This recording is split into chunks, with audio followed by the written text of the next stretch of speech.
안녕하십니까. 한반도안보전략연구원 국제전략연구실장 김한규입니다. 오늘은 집권 3기 체제를 구축한 시진핑 국가주석이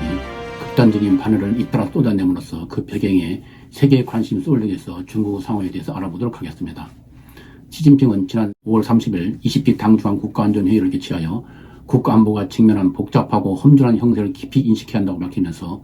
높은 풍랑과 거칠고 산원 파도, 위험한 폭풍에 맞서 짓도록 최악의 상황과 극단적인 시선에 대비한다고 강조한 뒤어 6월 6일 내몽고 자치구 산업단지를 방문한 자리에서 극단적인 상황에서 국가 경제의 정상적인 운영을 보장하려면 중국 내부 시장이 강화되어야 한다고 역설하는 등 두 번이나 극단적인 상황에 대비할 것을 촉구함으로써 중국이 전례 없이 국가안보와 경제에 큰 위기에 직면하고 있음을 시사하였습니다. 이러한 시진핑의 발언에서 보듯이 실제로 중국은 현재 심각한 대내 위기에 빠져들고 있습니다. 무엇보다 전통적으로 공산당 정권 유지의 기본 토대가 되었던 경제가 몰락하고 있습니다. 지난 3년간 제로 코로나 정책과 공동부유라는 사회주의 정책 강화로 무너지기 시작한 중국 경제는 제로 코로나 정책 폐기와 국영기업에 대한 대대적인 지원에도 불구하고 경제가 좀처럼 회복되지 않고 오히려 성장 동력이 약화되면서 더 침체의 늪으로 빠져들고 있습니다. 국가통계국 발표에 따르면 중국의 올해 2, 4분기 성장률은 전년 동기 대비 6.3%를 기록하는 등 제로 코로나 정책 폐기에 따른 경제활동 재개로 경제가 회복세를 보이는 것으로 나타났습니다. 그러나 그걸 자세히 보면 2, 4분기 성장률은 작년 2, 4분기 성장률이 0.4%라는 점을 감안할 때 제로 코로나 정책에 따른 기회효과 때문인 것으로 실제로는 시장 전망치인 7%대 초반보다 낮은 수치인데다 1, 4분기 대비 0.8%의 증가에 그쳐 전분기 대비 성장 추세가 2.2%에서 0.8% 하락하는 등 경제가 다시 추락하고 있음이 드러났습니다. 이러한 올해 중국 경제 상황을 구체적으로 살펴보면 생산자 가격, 즉 공장도 가격이 8개월 연속 하락하면서 6월에는 5.4%가 하락하는 등 2016년 이래 최고 하락폭을 기록하였으며 경제 활성화를 나타낸 주요 지표인 소매 판매도 4월 18.4% 증가해서 올해는 12.7% 증가, 6월에는 3.1% 증가에 그치는 등 둔화세가 뚜렷해지고 있는 데다 소비자 물가도 6월에는 0%에 그쳐 정부가 기대했던 3% 상승에서 훨씬 못 미치는 등 경기가 침체되는 디플레이션에 빠질 위험이 고조되고 있음을 보여줬습니다. 게다가 6월 7일 해관 총수 발표에 따르면 서방과 관계 악화로 인한 디커플링으로 해외 주문이 대폭 감소함으로써 중국 경제 성장의 주요 동력인 수출도 4월 8.5% 성장해서 5월에는 마이너스 7.5%, 6월에는 마이너스 10.4%로 대폭 폭락하는 등 폭락하기를 가고 있는 것으로 나타났습니다. 또한 투자 면에서도 성장 추진은 전통적 수단인 고정자산 투자와 민간 분야 투자 모두 하락세를 보였습니다. 특히 중국 GDP의 30%를 차지하는 부동산 분야에서는 투자 역시 1에서 6월까지는 마이너스 7.9%를 기록하는 등 하락세를 이어나갔고 330개 도시의 6월 주택 거래가 전년 대비 19.2% 감소하고 주택 가격도 23.5% 하락하는 등 부동산 시장의 침체가 심화되었습니다.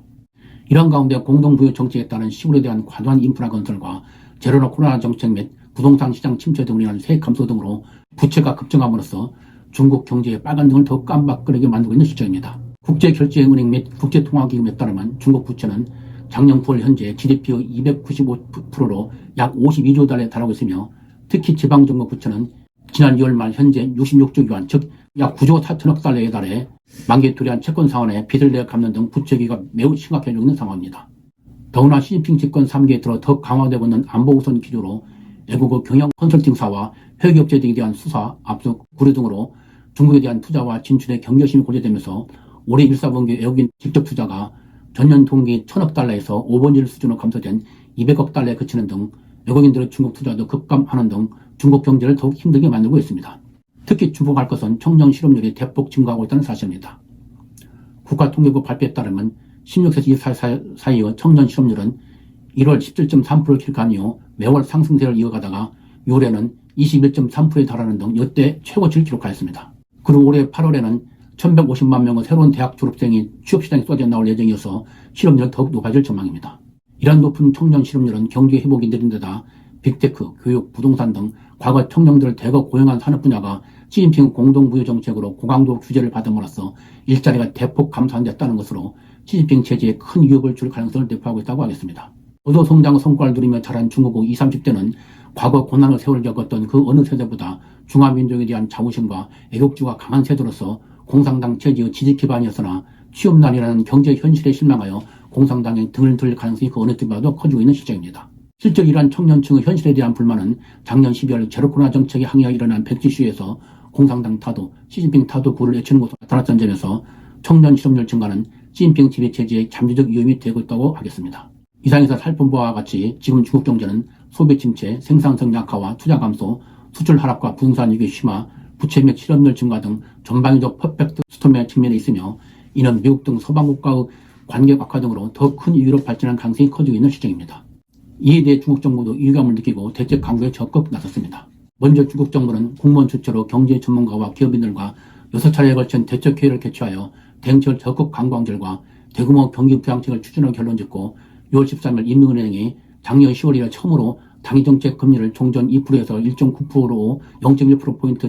전격 인하한 것을 시작으로 6월 15일과 6월 20일 연이은 금리 인하를 통한 본격적인 경기 부양에 나섰습니다. 또한 중국 정부는 GDP의 60%, 도시 일자리 80%를 생산하는 민간 기업의 활성화가 경제 회생에 중요하다고 보고 정산제 국가발전계획위원회 주임과 리창 총리가 각각 7월 10일과 7월 11일에 그동안 공동 부의를 내세워 규제해왔던 빅테크 등 민간 기업들과 자자미를 개최하여 여러 사항을 청취하고 격려하면서 경제 회생을 위한 민간기업 활성화를 약속하고 7월 18일에는 상무부가 가계소비 진작을 위한 11개 정책을 발표한 데 이어 7월 19일에는 당과 정부가 공동으로 민간기업과 국영기업의 동동 대우 등을 내건하는 31개 민간기업 지원 방안을 발표하는 등 경제 회생을 위한 각종 정책을 내놓았습니다.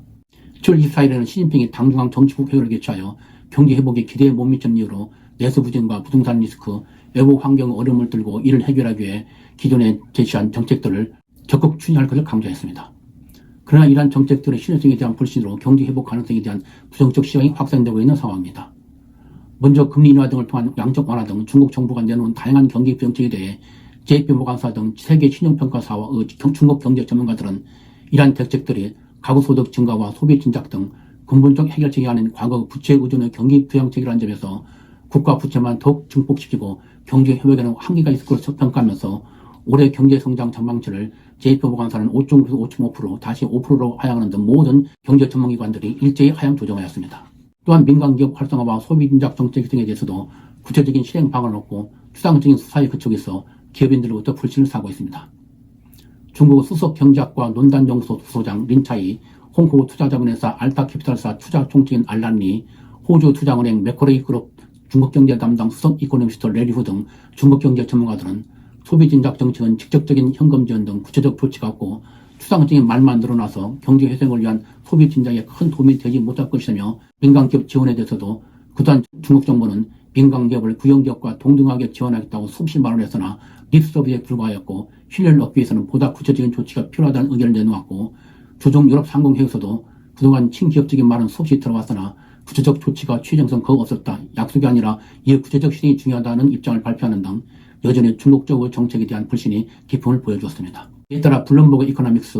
미국 기업 연구소 등 전문기관들은 중국 경제가 2030년까지 성장률이 3%로 하락하고 30년간 경제 침체가 지속된 일본의 일버린 30년을 제한할 것으로 전망하면서 중국이 근본적으로 변하지 않으면 경제 회복은 불가능하고 더욱 몰락할 것으로 평가하고 있습니다. 이와 같이 경제 추락으로 어려움에 봉착한 시진핑은 대외적으로도 미국과 경쟁과 충돌이 심화되면서 더욱 공격에 빠져들고 있습니다. 그동안 치열한 패권 경쟁을 전개하던 미중 양국은 작년 11월 바이든과 시진핑 간 첫 대면 정상회의를 계기로 양국 관계는 해변을 만들었으나 지난 1월 28일 발생한 중국 정찰 풍선의 미 영공 침범으로 미국이 블리컨 국무장관의 방중 계획을 전격 취소하는 등 양국 관계는 다시 냉각되어 갔고 외교, 안보, 경제 등 전방위적인 갈등과 충돌이 심화되어 갔습니다. 미국은 차이원 대만 총통 방미 허용과 대만과의 대규모 무역협정 체결, 대만 해협에서 자유항행 실시 등 대만 소유지를 과시하면서 일본 및 네덜란드와 대중 반도체 장비 판매 금지 합의, 일본, 대만, 한국 등과 반도체 동맹 구축 추진, 국가안보 위협을 이유로 중국 기업에 대한 거래 및 수출 금지 등 잇따른 제재, 중국과 첨단 기술은 탈동조하되 여타 부분은 관계를 유지하는 디지스킹 추진 선언, G7 정상회의에서 중국의 경제적 강화에 대한 조정 플랫폼 신설 합의, 영내 14개국과 중국을 배제한 인도태평양 경제 프레임워크 공급망 타결 등 중국과의 디지스킹 및 공급망 재편을 가속화하는 등 중국에 대한 경제적 압박을 강화해 나갔습니다. 이러한 미국 압박에 중국은 군사력을 통한 대만 주변 해역에서 대만 봉쇄 훈련을 실시하는 등 강력 대응하면서 미국의 경제적 압박에 대해서 미국의 대중 반도체 장비 수출 금지에 대한 WTO 제소, 미국의 메모리 반도체 기업인 마이크론 테크놀로지의 중국 내 판매 금지 등 제재를 가하면서 시진핑이 류허 전 경제부총리와 허리펑 현 부총리에게 미국 등 서방과 충돌로 경제 제재가 강화되는 경우에도 경제를 유지할 수 있는 계획을 수립하라고 지시하는 등 극단적인 상황에 대비해 나갔습니다. 이와 함께 중국은 리창 총리가 6월 27일 세계 경제 포럼 연설에서 인위적으로 경제 무역 문제를 정치화하는 것에 반대하며 각국 정부는 미국이 제기한 디지스킹에 동참해서는 안 된다고 역설하고 시진핑이 6월 27일 방중한 크리스 힙킨 뉴랜드 총리와 면담에서 고도 개방과 해외 투자자들의 권리와 이익을 보호할 것임을 약속하면서 7월 3일에는 상무부가 첨단 반도체 제조에 쓰이는 히토류인 갈륨과 베르만 수출 통제 방침을 발표하는 등 미국의 중국을 배제한 첨단 기술 공급망 재편 전략인 디리스킹에 서방의 참여를 차단하기 위한 매력 공세와 강경 정치를 구사하는 등 양면 작전을 전개해 나갔습니다. 그러나 한편으로는 중국은 미국 압박에 강경 대응하면서도 침몰하는 경제를 감안 미국 압박을 완화시키기 위해 미국과의 긴장 완화를 위한 대화도 추구해 나갔습니다. 먼저 왕인 당중앙 여사방공실 주임과 설리반 백악관 안보보좌관이 정찰 풍선 사건 이후 최초로 회담을 갖고 관계기선을 모색하고 왕은 타오 중국 상무부장은 미국 방문, 정찰 풍선 사건으로 취소였던 블린턴 미 국무장관은 방중 재개, 옐렌 재무장관, 캐리 규변화 특사의 방중 등을 통해 양국 관계 개선 방안을 논의했으나 양국 간 기본적인 인식 차이, 즉 중국은 미국이 중국의 당연한 부상을 부당하게 봉쇄하려고 있다고 생각하는 데 반해 미국은 중국이 규칙에 기반한 국제 질서를 위반하고 강압을 통해 부당하게 영향력을 확대하려 한다고 생각하기 때문에 실제는 아무런 성과도 거두지 못하고 상호 입장 차이만 확인하였습니다. 이와 같이 중국은 미국의 전방위적 대중 압박에 대한 어떠한 탈출구도 찾지 못한 데다 유럽의 대중 압박도 갈수록 강화되고 있어 대환경이 더욱 어려워지고 있습니다.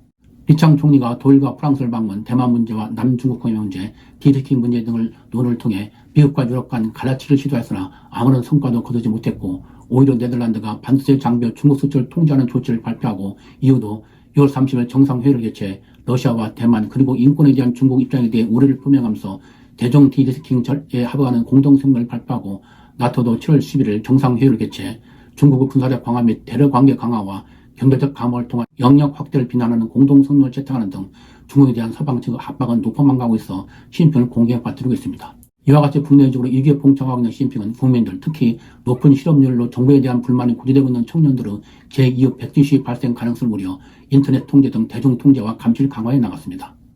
당중앙 사이버안전정보위원회 판공실은 7월 11일 위험비를 유포하거나 사회적 이슈를 부풀리고 불량한 정보를 유포하여 사회에 악영향을 끼치는 행위를 하는 1인 미디어 계정을 폐쇄하는 것을 내용을 하는 13개 항의 1인 미디어 관리 감독 조치를 발표하고 공안부는 7월 15일 온라인 상은 루머 집중 단속 방침을 발표하는 등 사회 통제를 강화해 나갔습니다.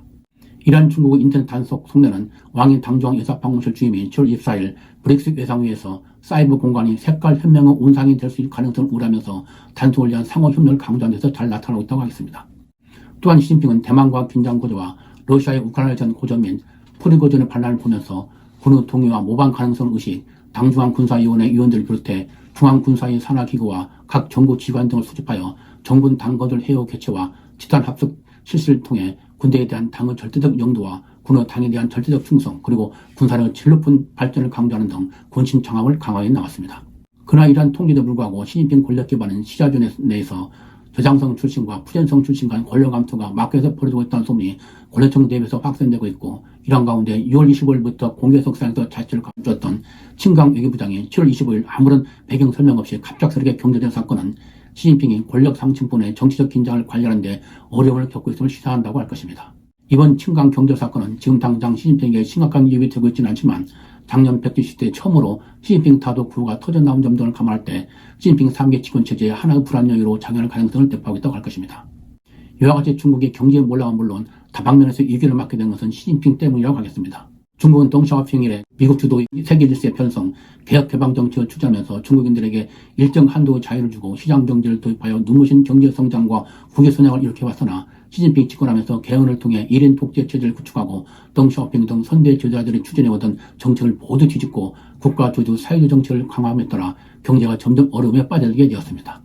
이러한 가운데 발생한 코로나 팬데믹으로 모든 경제활동을 봉쇄하는 전대비문의 제로 코로나 정책과 공동비를 내세운 빅테크 및 부동산 개발 규제 강화 등 갑작스러운 통제 정책 시행으로 시장에 큰 충격을 주고 불확실성을 증대시킴으로써 경제를 더욱 위기에 몰아넣었습니다. 그리고 작년 10월 제14 당대 업무보고에서 경제 성장보다는 국가 안보를 더 강조한 후 반간첩법 제정 등으로 중국 기업은 물론 애국 기업에 대한 감시와 수사가 전개됨으로써 기업들의 경제 활동을 이촉시키고 애국 기업을 탈중국을 가수화시키는 등 경제를 더욱 사지로 몰아넣습니다.